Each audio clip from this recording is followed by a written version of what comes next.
우리 옆에 분을 한번 바라보시면서 우리 은혜를 바라봅시다. 한번 인사하시겠습니다. 은혜를 바라봅시다. 은혜를 바라봅시다. 은혜 사물을 바라보라는 게 아니잖아요. 네. 하나님의 은혜를 바라보자는 거예요. 은혜 사물은 저만 볼게요. 오늘 우리가 읽은 이 말씀은 가장 우리가 잘 아는 이야기 중에 하나입니다. 우리가 살아가다 보면은 신기한 경험을 할 때가 있습니다. 우리가 뭐 어떤 영화를 보든지 또는 어떤 책을 보든지 또는 누군가로부터 어떤 말을 듣든지 어떤 것들은 이제 시간이 지나면 잊어버리게 되는 경우가 있거든요.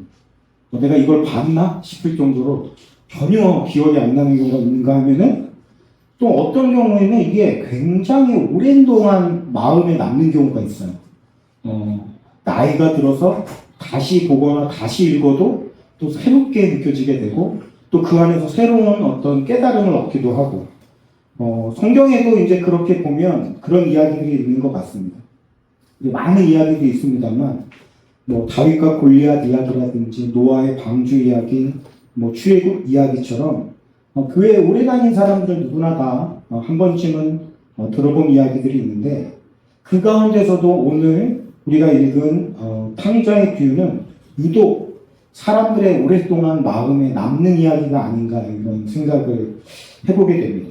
참 이상한 일인데 사실 이 이야기에는요 우리가 굉장히 좀 좋아할 만한 홍해가 막 갈라진다든지 죽은 사람이 막 살아난다든지 막 먹고 있는 음식이 막 계속 불어나는 이런 우리가 흔히 경험할 수 없는 그런 기적 이야기들이 여기에는 하나도 없거든요.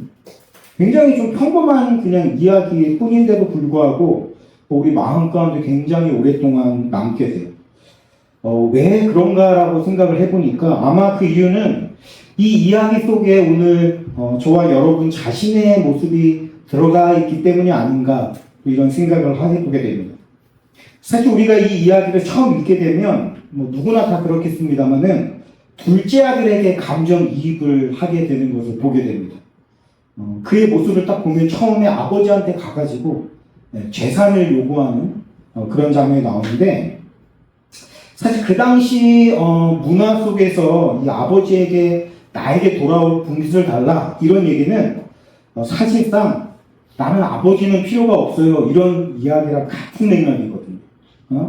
뭐 우리가 보기에도 그렇게 느껴지잖아요. 아버지 돈만 있으면 나면 되니까 돈이나 내놓고 아버지는 별로 필요가 없으니까 좀 아버지 곁을 좀 떠나 살겠습니다. 이런 의미로 볼 수가 있거든요. 어떻게 보면 우리가 생각할 수 있는 여러 가지 죄의 모습이 있지만 이것이 죄의 본질적인 모습을 보여주는 게 아닌가 이런 생각이 들어요. 죄라고 하는 것은 단순히 나쁜 행동 몇 가지를 의미하는 것이 아닙니다. 죄는 하나님 없이도 행복할 수 있다라고 생각하는 것이다. 이렇게 볼 수 있어요. 그래서 하나님이 없이도 나는 만족할 수 있고 하나님이 없어도 충분히 내 인생을 성공적으로 만들 수 있다라고 하는 것이 죄의 본질이라는 거죠. 오늘 말씀 속의 둘째 아들은 결국에는 집을 떠나게 됩니다. 그리고 아마 처음에는 저는 굉장히 행복했을 것이다라고 생각이 들어요. 그래서 돈이 내가 지금 얼마나 많이 가지고 있는지는 뭐 알 수는 없습니다만 예를 들어서 제가 분깃이라고 한다면은 뭐 200만 원 이 정도는 아닐 거 아니에요.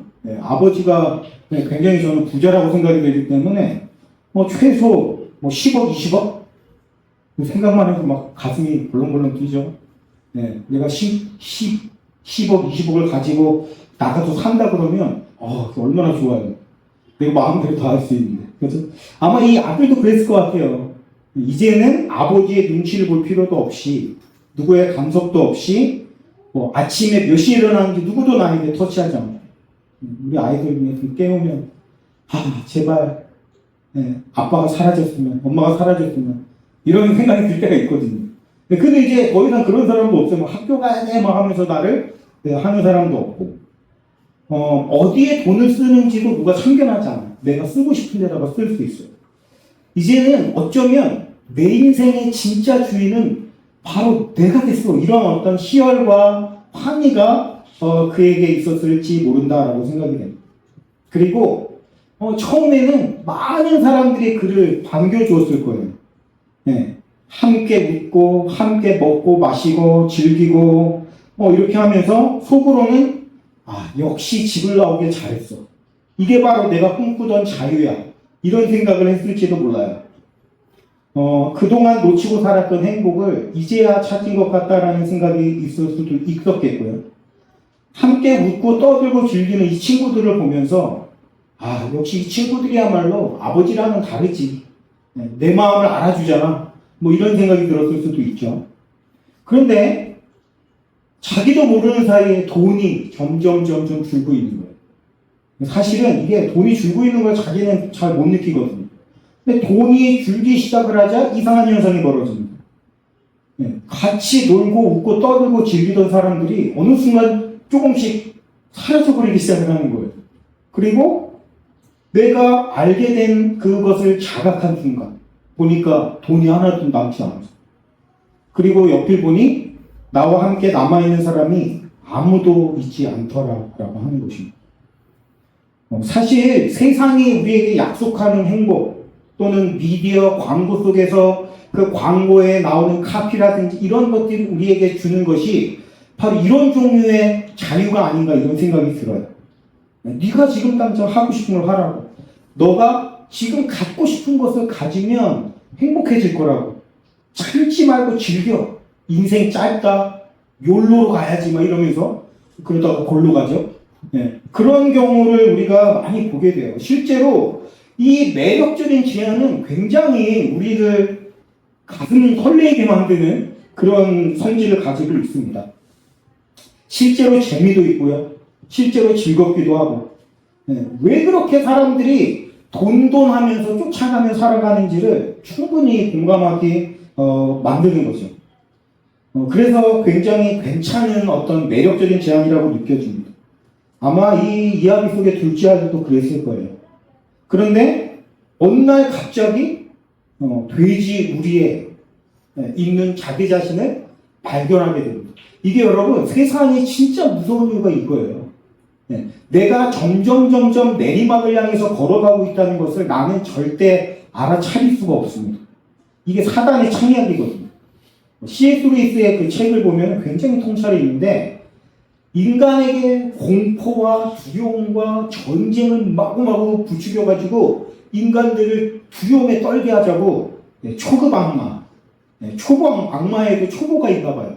초보 악마가 막 자랑스럽게 상급 악마한테 막 그렇게 내가 하겠다고 막 큰 소리 칠 때 그 연륜이 있는 상급 악마가 이런 얘기를 하거든요. 이런 풀나기 같은 이라고 이러면서 너는 지금 어떻게든 저 인간들을 괴롭히고 싶어하고 그들로 하여금 두려움에 떨게 만드는 모습을 막 상상하면서 지금 희열에 빠져 있는 거 이해해. 왜냐하면 나도 옛날에 그랬으니까 뭐 이런 거. 그러면서 하는 얘기가 뭐냐면 지금 저 사람들 앞에 극적으로 나타나서 두렵게 하고 힘들게 하고 괴롭게 하는 게 중요한 게 아니다. 왜냐하면 사람들이 그것을 통해서 오히려 하나님께로 나갈 수 있기 때문에 그런 방법을 쓰면 안 된다는 거예요. 그렇지 않습니까? 우리가 정말 힘들어지면 하나님을 찾게 될 수 있는 위험? 사단의 입장에서 그렇다는 겁니다. 그러니까 그렇게 하는 것이 아니라 정말 악마는 어떻게 해요? 사람들을 조금씩 완만하게 아주 경사가 없는 것처럼 느껴지게끔 그러한 내리막으로 인도한다는 거예요. 사람들은 알아차리지 못해요. 이게 지금 나지막한 경사길이라는 거 알아맞히지 못하고 이게 지옥을 향해 가는 길인지조차도 모릅니다. 어느 순간 보니까 나도 모르게 지옥 문 앞에 있는 거예요. 지금 아마 이 둘째 아들은 그렇습니다. 처음에는 전혀 알아차리지 못했어요. 웃고 즐기고 떠들고 막 하다 보니까 지옥문 여기 보니까 돼지 먹는 주염 열매도 없어가지고 굶고 있는 돼지우리. 돼지우리가 말하는 게 뭐겠어요? 이게 아버지의 품 안에 있을 때와 가장 대비되는 표현. 돼지우리거든요. 돼지우리. 내가 돼지우리에 있다는 걸 알아차리지 못했는데 벌써 이미 나는 돼지우리에 있고 돈도 없고 주변에 사람도 없고 친구도 없고 혼자 나락으로 떨어져 있는 것을 발견하게 되는 겁니다. 처음에는 즐기고 내가 맛보고 있다고 생각을 했는데 어느 순간 그 즐거움을 유지하기 위해 나는 계속 대가를 지불해야 되는 거예요. 돈이라는 거죠. 그러다가 나도 모르게 거기에 끌려다녀요. 여러분 분명히 이 둘째 아들은 처음에는 내가 자유를 위해 아버지 품을 떠난다고 생각을 했습니다. 그리고 그걸 얻었다고 생각을 했고 그런데 지나놓고 보니까 어때요? 실은 내가 자유를 얻은 것이 아니라 오히려 노예가 된 삶을 살아가고 있는 거예요. 각종 중독과 또 그것을 끊을 수 없어서 결국엔 자꾸 내 지갑이 털털 하면서 막 털리는 그 자신의 모습을 자각하기 시작을 하면서 야, 이게 세상이라는 곳이 이렇게 무서운 곳이었나? 이런 생각을 하게 된다라고 하는 것입니다. 우리가 사실은 이런 모습으로 세상 앞에 설 때가 굉장히 많이 있다고 생각을 해요. 자유를 떠나간 그 여행의 끝에 가장 비참한 종의 모습이 되어버린 것이죠. 거기서 우리가 정신이 번쩍 듭니다. 우리가 오늘 읽지 않았지만 20절에 보니까 이에 일어나서 이렇게 됐거든요. 이에. 이게 뭐예요? 정신이 번쩍 든 거예요. 뭐지? 내가 왜 여기에 있지? 막 거짓골을 하고 있지? 이런 걸 알아차렸거든요. 그리고 나서 이제 하나님께로, 아버지께로 다시 돌아가려고 합니다. 아, 내가 아버지 없이 내가 잘 살 수 있다고 생각한 건 오만이었구나. 교만이었구나. 이러면서 아버지 품으로 돌아가기 위해서 갑니다. 아버지를 향해서 갔죠? 아버지를 만났어요. 우리가 너무 이게 성경 이야기 속에 빨리 들어가려는 경향이 있다 보니 그냥 자연스럽게 넘어가기 쉬운데 한번 생각해 봅시다. 이 둘째 아들이 지금 가지고 있는 게 뭐가 있죠? 아무것도 없죠. 자기는 거짓골을 하고 있고 10억인지 20억인지 가지고 나가는지는 모르겠지만 하여튼 그 돈은 지금 어디 있냐면은 다 사라지고 없습니다. 그러니까 이 아버지를 향해 나아가는 이 아들의 마음이 어떤지 한번 생각해 봅시다. 아버지한테 뺏어간 아버지의 재산은 이제 내 수중에 없어요. 그럼 내가 이제 아버지 앞에 달려갈 때 여러분 이게 진짜 죽지 못해가지고 먹고 살아야 되긴 하니까 어쩔 수 없이 아버지 앞에 돌아가는 거긴 하지만은 기쁜 마음으로 돌아가는 거겠습니까 이게? 이 아들의 머릿속에 뭐가 그려질까요?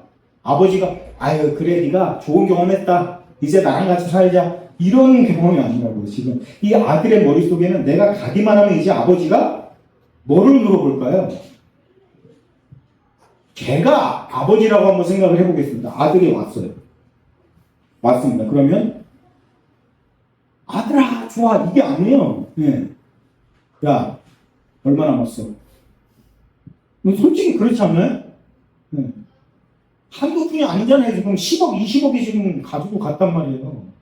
그러면 저는 솔직히 아들도 물론 보이겠지만 아들보다는 좀 얼마 남았어? 얼마 남았어? 너 다 날렸어? 그래도 조금 있지? 설마 다 털어먹은 건 아니지? 뭐 1억이라도 남았을 거 아니야. 통장부터 가져와봐. 이럴 것 같거든요. 뭐 주식에 투자를 했니? 코인에 상장을 했니? 뭐 비트코인이 요즘에 뭐 잘 됐던데 거기다 물론 넣겠지? 막 이러면서 다가갈 거란 말이에요. 그러니까 이 아들은 지금 아버지를 향한 기대, 그 아버지는 역시 좋은 아버지였어 하면서 지금 달려오는 게 아니라고요. 죽지 못해서 오긴 하는데 사실은 아버지가 어떤 반응을 할지 예상을 못합니다. 그리고 나는 아버지의 재산을 다 털어먹은 사람이란 말이에요. 지금. 그런데 아버지의 반응은 어떻죠? 제가 여러분 성경을 한번 곰곰이 보십시오. 너 그 돈 어떻게 했니? 얼마 남았니? 어디에다 썼니? 통장부터 가져와봐. 당장 확인해야겠어. 아니면 영수증 내역을 다 가지고 와라. 내가 보고 같이 한번 분석해봐야겠어. 이런 얘기가 단 한마디로 들어있지 않다라고 하는 겁니다. 오늘 본문 말씀에 보니까 아버지가 뭐라 그래요? 종들에게 제일 좋은 옷을 내어다가 입히고 손에 가락지를 끼우고 발에 신을 신기고 살진 송아지를 끌어다가 잡으라. 먹고 마시고 즐기자. 여러분 나는 지금 벼락을 기대할 수밖에 없는 상황이에요. 그런데 실제로 아버지에게 달려와서 펼쳐진 상황을 보니까 잔치에 그리고 그 아버지의 마음의 표현이 24절에 나와 있습니다. 그들이 즐거워하더라. 여러분. 이거는 전혀 예상할 수 없는 반응이에요. 지금 10억, 20억을 잃었는데 어떻게 즐거워할 수가 있죠? 근데 이게 아버지의 관심이라는 거예요. 아버지의 관심은 그 재산의 향방, 그 돈에 어디로 가 있는지, 없어졌는지, 더 남겼는지 지금 여기를 향해 있는 게 아닙니다. 어디를 향해 있죠? 아들을 향해 있는 거예요. 아들.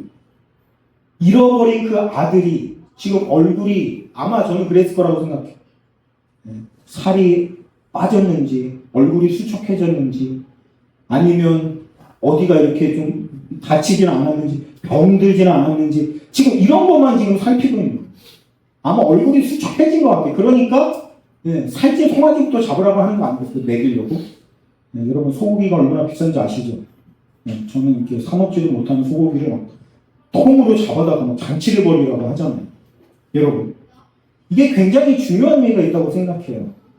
오늘 우리는 하나님으로부터 멀리 떨어져 있을 때 하나님의 불효령을 생각을 합니다. 내가 하나님 앞에 가면 아마 뒤지게 맞을 거야. 하나님 나를 가만두지 않을지도 몰라. 여태껏 뭐 했어 이 자식아 이러면서, 그죠? 멱살 잡고 흔들면서. 그런데 실제 아버지의 반응은 그런 것이 아니었다. 오히려 내가 돌아오기만을 바라고 안아주셨다라는 거예요. 어쩌면 이것은 오늘 우리 각자 자기 자신의 이야기일 수 있다고 생각을 합니다. 이 둘째 아들을 보니까 제가 이 둘째 아들의 눈은 어디를 향해 있나 곰곰이 봤거든요. 이 둘째 아들의 눈은 아버지를 향한 적이 단 한 번도 없다는 거 아십니까? 처음에 보니까 나갈 때 아들의 시선은 어디에 있었냐면 아버지의 돈의 시선이 가 있어요. 맞죠? 그리고 아버지께 돌아올 때 한번 볼까요? 아버지께 돌아올 때 19절에 보니까 17절에 보니까 이에 스스로 돌이켜 이르되 내 아버지에게는 양식이 풍족한 품꾼이 얼마나 많은가. 나는 여기서 죽여 죽는구나. 뭐를 보고 있죠 지금? 아버지의 양식을 보고 있죠. 아버지가 보고 싶어서 간 거예요? 이게 여러분 좀 우리가 스스로, 저도 마찬가지로 찔리는 부분이긴 한데 우리의 시선은 좀처럼 아버지를 향하지 않아요. 뭐냐면 항상 아버지의 무엇, 맞습니까? 아버지의 재산, 아버지의 풍족한 양식, 거기에 아버지가 있어요, 없어요? 아버지가 없어요, 사실은. 이게 어떻게 보면 우리의 이야기입니다. 우리의 시선은 거의 대부분 하나님의 무엇을 향해 있어요? 하나님의 축복, 하나님의 병고침, 하나님의 문제 해결의 능력, 하나님의 재산, 하나님이 나에게 주실 복들, 하나님을 향하지 않아요. 잘 우리는 항상 하나님의 무엇을 향해 있다. 자, 근데 반면에 아버지의 시선이 어디를 향하는 거죠? 아들의 무엇에 아버지의 시선을 가지고 있나요? 아들이 내 재산을 얼마나 했는지, 아들이 지금 정신을 똑바로 차렸는지, 아들이 지금 내가 보고 싶어서 온 건지 아닌지 이런 거 따지고 있어요? 여러분, 여기서 아들이, 이 아버지가 좀 어떻게 보면 바보같이 느껴질 수도 있어요. 아니, 아버지는 어떻게 이렇게 아들의 그 속마음을 전혀 모르는 거야? 분명히 아버지가 보고 싶어서 온 게 아닐 텐데, 우리는 아는데 여기 아버지는 그걸 왜 모르죠? 근데 그게 아니라 이미 아셔요, 그분이. 그분은 저와 여러분이 아버지 자체를 생각하는 게 아니라 아버지의 무엇을 생각하는지 알고 계셔요. 모르시는 게 아니에요. 그럼에도 불구하고 그분은 우리를 이세훈의 무엇, 오강일 집사님의 무엇 이렇게 보시는 것이 아니고 이세훈. 이름을 자꾸 반말이 되니까 귀가 좀 그래. 우리 자신의 존재 자체를 바라보시는 분이 바로 아버지다라고 하는 것입니다. 여러분, 그래서 우리는 바로 이 둘째 아들, 나를 향하신 하나님의 시선을 바라봐야 돼요. 우리는 아버지의 시선을 회복해야 됩니다. 우리가 아버지 앞에 나갈 때 여러분의 어떤 모습을 바라보고 움츠러들면 안 된다는 거예요. 왜요? 아버지는 그걸 보시는 분이 아니니까. 내가 지금 믿음이 얼마나 좋은지, 방황하는지, 오늘도 경건에 이르기를 힘쓰다가 내가 자빠져서 실패했는지, 세상의 유혹에 나가 떨어져서 결국에 또 똑같은 죄를 지었는지, 이런 건 하나님이 보시지 않는단 말이에요. 그 무엇들은 좀 이쪽으로 치워버리고, 나라는 존재 자체를 향한 아버지의 마음을 바라봐야 된다는 겁니다.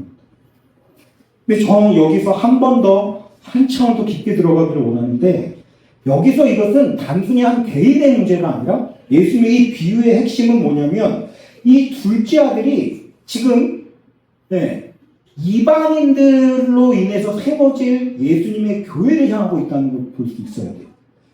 여러분 여기에 등장하는 등장인물이 단순히 이 탕자만이 아니라 아들이 한 명 더 있는 걸 볼 수 있죠. 그 첫째 아들. 둘째 아들이 돌아오는 걸 너무 못마땅하게 바라보고 있는 이 첫째 아들은 뭡니까? 바로 이스라엘이에요. 그리고 곧 바리새인들입니다. 원래 하나님 안에서 계속 머물렀던 자들. 그 사람들이고, 그렇다면 신약의 교회는 뭔가요? 복음이 이스라엘 안에 머물러 있다가 하나님께서 전 세계 모든 이방인들을 향해서 복음을 넓혀주셨어요.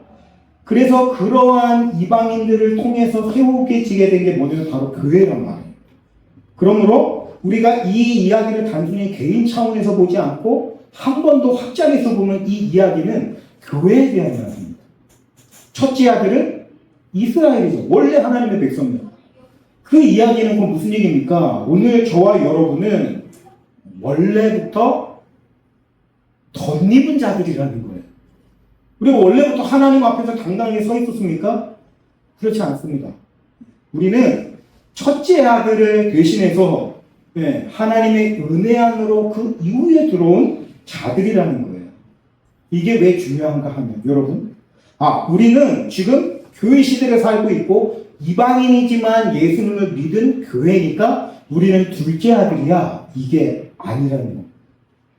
무슨 얘기냐면 교회를 다니면서 신앙생활의 연차가 쌓이고 연륜이 더해질수록 우리 자신도 이스라엘의 모습과 똑같은 바리새인과 같은 똑같은 모습으로 첫째 아들로 되어질 수가 있다라는 것을 예수님께서 조심하라고 지금 얘기해 주시고 계시는 거예요.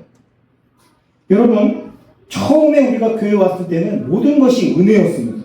예배 드릴 수 있어 감사했고 하나님이 나 같은 사람을 받아주셨다고 감사했고 그 사실만으로 눈물이 났어요. 그런데 시간이 조금씩 지나면서 처음에 그 마음이 자꾸 바뀝니다. 감사가 있던 자리에는 비교가 들어오게 되고 긍휼이 있던 자리에는 판단이 들어오게 되고 어느 날 문득 첫째 아들의 그 말이 내 입에서 나오고 있는 걸 발견하게 돼요. 내가 이만큼 그래도 오래 신앙생활을 했는데 내가 오랫동안 교회를 다녔는데 내가 저 사람보다 훨씬 열심히 했는데 아니 저렇게 방탕하게 살고 있던 저런 사람이 교회 오면 되나? 아니 교회 집사님이 지금 뭐 담배를 피우는 게 말이 되는 소리야? 아니 교회를 그렇게 오래 다니고 권사님이 뭐 또는 뭐 장로님이 술을 마셔? 이게 말이 돼? 불편해한다고 굉장히 화를 내고 그게 여러분 어떻게 보면 이 첫째 아들의 모습일 수 있다는 거예요. 사실 우리도 그런 모습이었어요. 근데 그런 모습은 언제관계 없이 사라지게 되고 이제 막 은혜 안으로 들어온 사람들을 향해서 평가하기 시작하고 비교하기 시작하고 그 사람들보다 내가 더 대단히 믿음이 좋은 사람이야 라고 하면서 우습대고 있고 이런 게 어떻게 보면 오늘 우리 자신의 모습일 수 있다라고 하는 거예요. 오늘 주님께서 우리 자신을 향해서 이렇게 물어보시는 겁니다.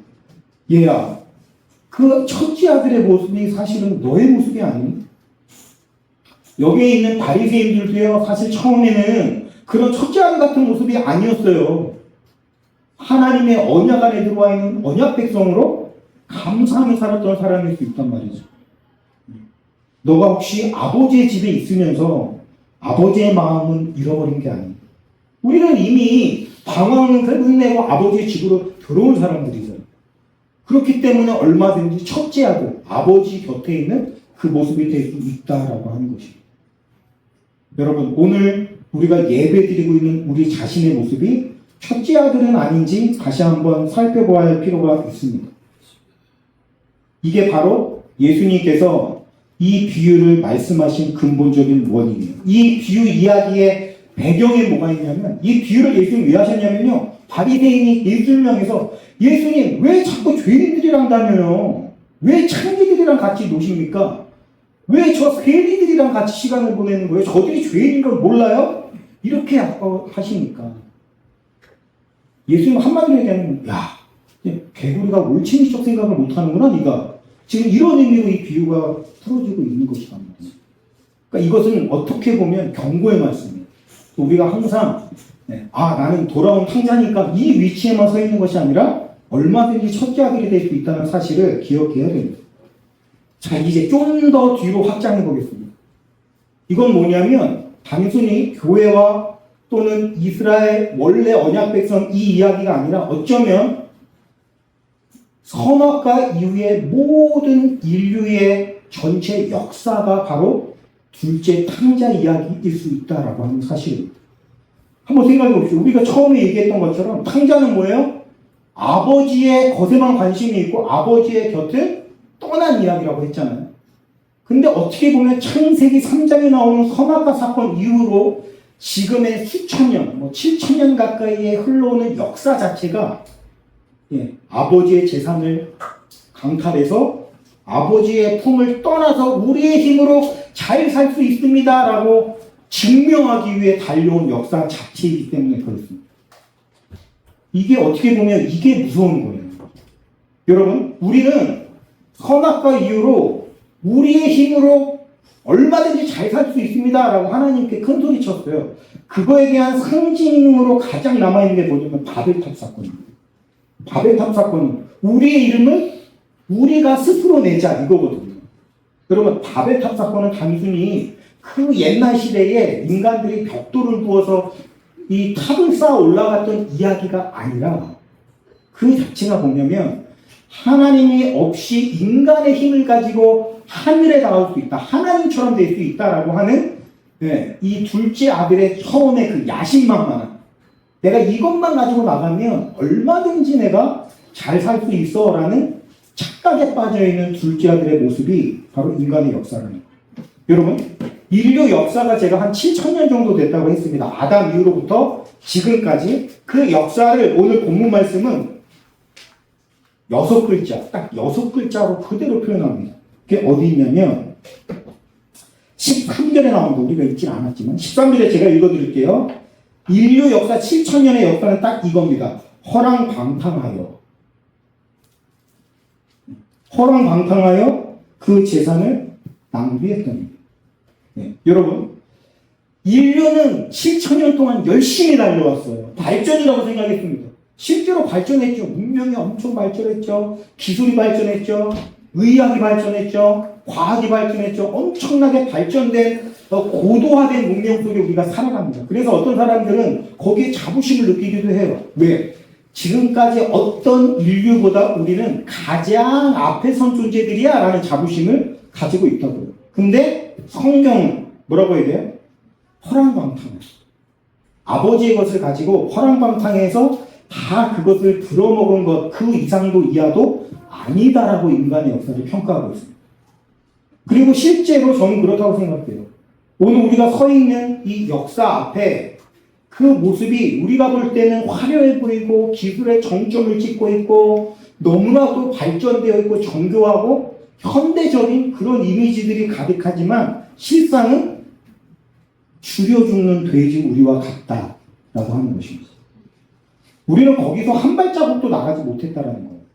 기술이 화려하고 과학이 화려하고 의학이 발전하고 다 했는데 오늘 우리가 안고 살아가는 모습은 어떤 모습이죠? 공허합니다. 마음이 채워지지 않아요. 항상 뭔가가 이 채워지지 않는 어떤 안식이 없는 쉼이 없는 끝까지 그죠?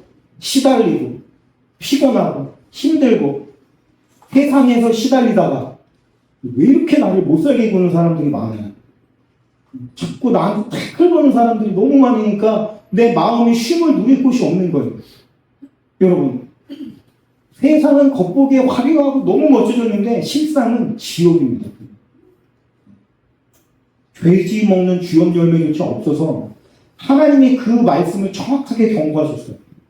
세상에 반드시 기근이 온다. 기근. 근데 그 기근은 먹을 양식이 없는 기근이 아니고, 여러분, 우리 먹는 거 굶진 않잖아요. 그죠? 근데 무슨 기근이에요? 말씀의 기근입니다. 오늘 우리가 왜 이렇게 허덕허덕하고 있고, 어떻게 왜 이렇게 마음에 쉼이 없고, 왜 이렇게 힘들죠? 말씀의 기근의 시대로 살고 있기 때문에 그렇습니다. 성경이 이미 수천 년 전부터 벌써 인간 인류 역사의 끝을 내다보고 수천 년 전에 벌써 이렇게 기록되어 있잖아요. 오늘 우리는 바로 그 역사의 끝에 서 있는 존재들이다라고 생각이 됩니다. 오늘도 우리는 예전에 사람들이 바벨탑을 쌓았던 것처럼 오늘 우리는 돈을 쌓고 있습니다. 경력을 쌓고 있고 또 스펙을 쌓고 있고 영향력을 쌓고 있고 그러면서 우리의 이름을 내자. 뭡니까? 요즘은 자기 PR 시대야 이러면서 나 자신을 내가 드러내야 나는 이런 장점이 있는 사람이고 나는 이런 걸 가지고 있는 사람이고 그러면서 항상 끊임없이 하는 얘기가 뭐냐면 나의 무엇을 얘기하고 있잖아요. 나는 토익 점수가 얼마고 나는 뭐 스펙이 얼마고 나는 어떤 대학교를 나왔고 뭐를 나왔고 나 자신의 존재 이야기를 하는 것이 아니고 나의 무엇을 가지고 끊임없이 어필하고 있단 말이에요. 세상 속에서. 세상도 나를 어떻습니까? 나라는 존재 자체로 보아주지 않아요. 내가 가지고 있는 것. 야, 네가 얼마나 열심히 살아가는지 보자. 여러분, 면접장에 가면 그렇지 않습니까? 면접장에 가면. 저는 이 면접장이라는 장소가 정말 인간의 교만의 끝을 보여준다고 생각을 하는데 그 면접관의 자리에 앉아있는 그들도 사람이잖아요? 그들도 초보 시절이 있었을 거고 사회 초년생이었을 수도 있단 말이에요. 근데 그 앞에 면접을 보는 청년들을 향해 앉아있는 그 면접관의 태도는 뭡니까? 하나님의 자리에서 그들을 평가하고 있는 거예요. 그들의 이력서 한 장을 가지고 그들의 삶을 평가하고 있는 겁니다. 이력서를 보니까 당신 여기 보니까 한 2년의 공백이 있는데 그 시간에 뭐 했지? 아, 네, 제가 그때 사실 이런저런 사정이 있어서 많이 힘들어서 마음적으로 방황을 했고 조금 힘든 시간을 겪었습니다. 그런 거 봐주나요, 면접관이? 그때 이런 준비를 더 했었어야 되지 않나? 왜 이렇게 인생을 낭비했지? 지금 당신이 그런 자세로 이 회사에서 당신을 쓸 수 있을 것 같다고 생각하나? 여러분, 이거는 단순히 이 기업의 인재를 뽑기 위한 면접이 아니고 그 사람의 인생 자체를 갖다가 내가 하나님의 자리에서 판단하고 있는 것이 되는 거라고요. 그러니까 그 앞에 앉아있는 사람은 어떻습니까? 주눅들 수밖에 없죠. 아니, 내가 무슨 잘못을 한 거지, 여러분? 조금 방황한 게 그게 그렇게 잘못인가요? 근데 왜 그런 거를 가지고 평가를 하고 있죠? 그러면서 오히려 면접관은 나에게 무슨 욕을 하고 있냐면 내가 너를 뽑아야 되는 이유를 네가 설명해. 뭐를 설명하라는 거예요? 나의 무엇이 이 회사에 얼마나 도움이 되는지를 나 스스로 증명하라는 거예요. 이건 너무 잔인하지 않습니까? 잔혹하지 않습니까? 이게 세상 시스템이 우리에게 보여주는 어떻게 보면 그 민낯이라고 저는 생각을 합니다. 왜 우리가 힘들고 어렵죠? 끊임없이 그걸 요구하는 거예요. 학교에서도 아이들을 볼 때, 지환아, 지훈아, 넌 너무 사랑스러운 아이구나. 이렇게 봐요? 아니에요. 너 몇 등이지? 이번에 성적 몇 점 맞았지? 그런 걸 가지고 평가를 하니까 아이들이 지칠 수밖에 없는 겁니다. 그런데 여러분, 하나님은 나의 무엇을 가지고 나를 평가하시는 분이 아니라는 거예요. 나의 존재 자체를 끄집어 안아주시는 분이 아버지라는 것입니다. 결국에 우리는 아버지께로 돌아갈 수밖에 없습니다. 인류의 역사가 언제 끝날지 우리는 알 수 없지만 그 이야기의 끝은 분명합니다. 오늘 성경 말씀에 박혀 있잖아요. 인간 역사는 결국에 자기의 돼지 먹는 귀염 열매조차 없는 현실을 자각하고 아버지께로 돌아갈 수밖에 없는 이야기입니다. 그런데 거기에서 하나님은 이런 하면서 꿀밤을 내리는 게 아니라 오히려 보면 그 자리만을 기다리고 있었던 아버지의 모습을 우리에게 보여주고 있다는 거예요. 그래서 여러분, 이 이야기는 탕자의 비유가 아닙니다. 이 이야기는 바뀌어야 돼요. 이 이야기는 나간 자식을 기다리고만 계시는 아버지 이야기입니다. 아버지가 주인공이에요. 오늘 이 아버지의 모습을 우리가 다시 우리 마음판에 새기기를 원합니다. 아버지는 아들의 과거보다 돌아온 사실을 더 기뻐하시는 분이시고, 잃어버린 재산보다 잃어버린 아들을 찾은 사실을 더 기뻐하시는 분이시고, 어쩌면 오늘도 하나님은 우리를 바라보시면서 같은 말씀을 하고 계실지 모릅니다. 돌아왔구나. 돌아왔구나. 그럼 됐다.